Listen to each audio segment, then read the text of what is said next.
Откуда появилась вообще идея изоляции в моей практике? Это еще были 90-е годы, когда в природе начали проявляться изменения. Потеплел климат, осенью стала матка очень долго сеять, а среди зимы активизировались для яйцекладки. И это была проблема.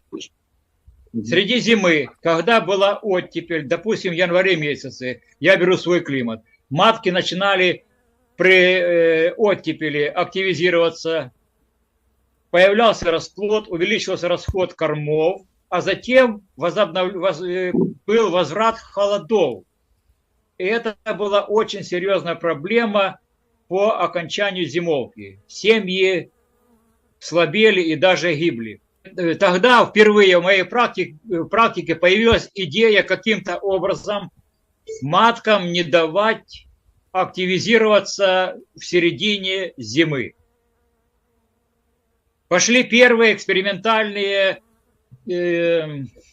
опыты, клеточки пересылочные, затем маленькие клеточки. Одним словом, я пришел к заключению тому, что матка после моих экспериментов на протяжении 8 месяцев зимы спокойно до весны доживала. Два фактора, по каким не принимают пчеловоды и наука эту тему. Пчеловодам тяжело искать матку, сама проблема поиска маток.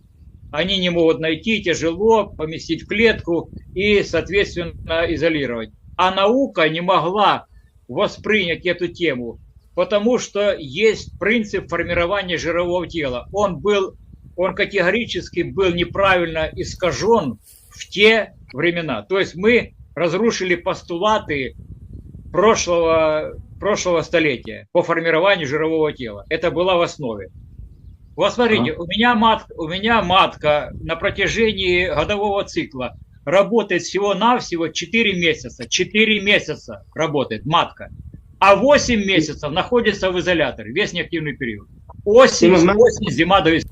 Это ввергло в шок всю науку, потому что нам раньше говорили, жировое тело для зимующих пчел формируется как можно позже, дольшим поеданием взрослой пчелой имаго осенью пыльцы, цветочной пыльцы. Это являлось фактором накопления и увеличения жирового тела.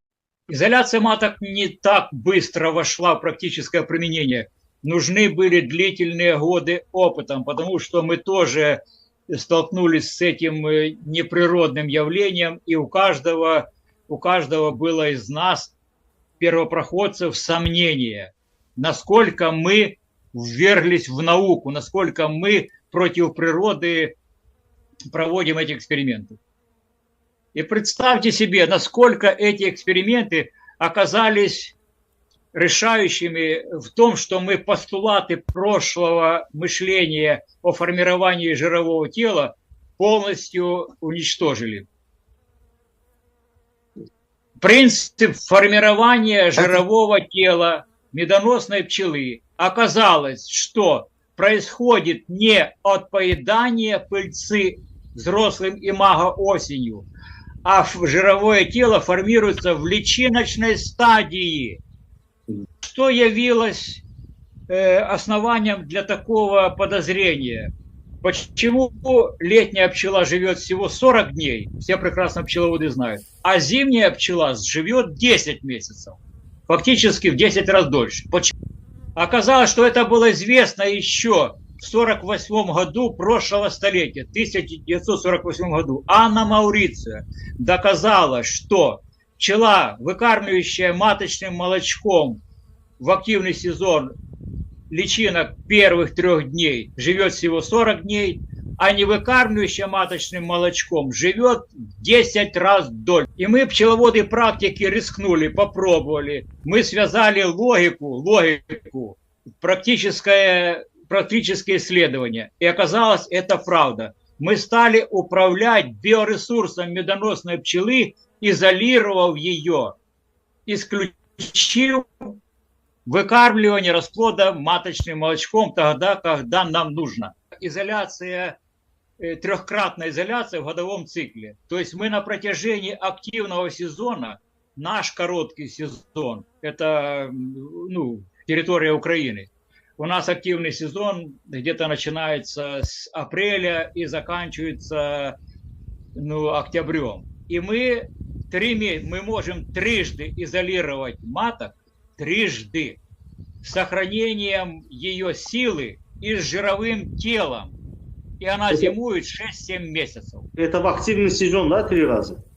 3 раза в активный сезон. Идет взрыв активности после очистительного облета. Нарастили 2 поколения. У нас товарный мед, белая акация, самый коммерческий. Мы на акацию закрываем на 15 дней. Затем матку выпускаем с изолятора и через неделю ее активности обрабатываем пчел щавелевой кислотой, потому что очень важный момент – отсутствие печатного расплода в семье. Убиваем 2 зайца. Мы берем товарный мед в отсутствие открытого расплода и в отсутствие печатного расплода обрабатываем сублиматором или щавелепроливом и уничтожаем клеща на старте весеннем. При медосборе изнашивается летная пчела на медосборе. Ульевая пчела после износа занимает ее положение, а та пчела, которая вышла из расплода, становится ульевой. Она не изношена на выкармливании маточного молочка, поэтому биоресурс ее намного выше. И это дает возможность дальше идти снова.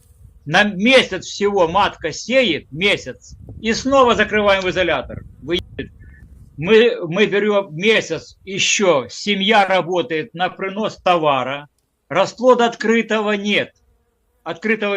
Вся летная пчела приемщица. Выбираем полностью товар, выпускаем матку с изолятора, нет расплода абсолютно никакого. Снова обрабатываем щавелевой кислотой, и семья наращивает пчел в зиму. Вот, Владимир Егорович, на акации изолировали, потом матку отпустили, 7 дней прошло, обработку сделали, а потом сколько дней матка работает? Месяц. Через месяц опять? Опять, да. На сколько дней изолируем? Я на месяц закрываю. Раша, я правильно объяснил? Там понятно? Да, правильно. Но это в наших условиях. У них не так.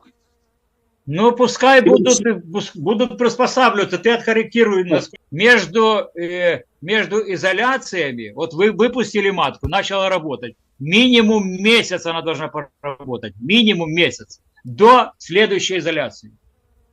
Это, смотрите, в наших условиях, потому что есть товарный хороший медонос подсолнух, он цветет около месяца. Поэтому мы на месяц закрываем. Если у вас нет товарного такого медосбора, тоже на 15 дней. Тоже через месяц на 15 дней. А затем я выпускаю снова маток. Расплода нет вообще никакого. Очень идеальная ситуация снова обработать сублиматором, щавелевой кислотой. Потому что весь клещ будет на взрослой пчеле. Смотрите, вы должны примениться к вашему региону и знать вот эту вот арифметику.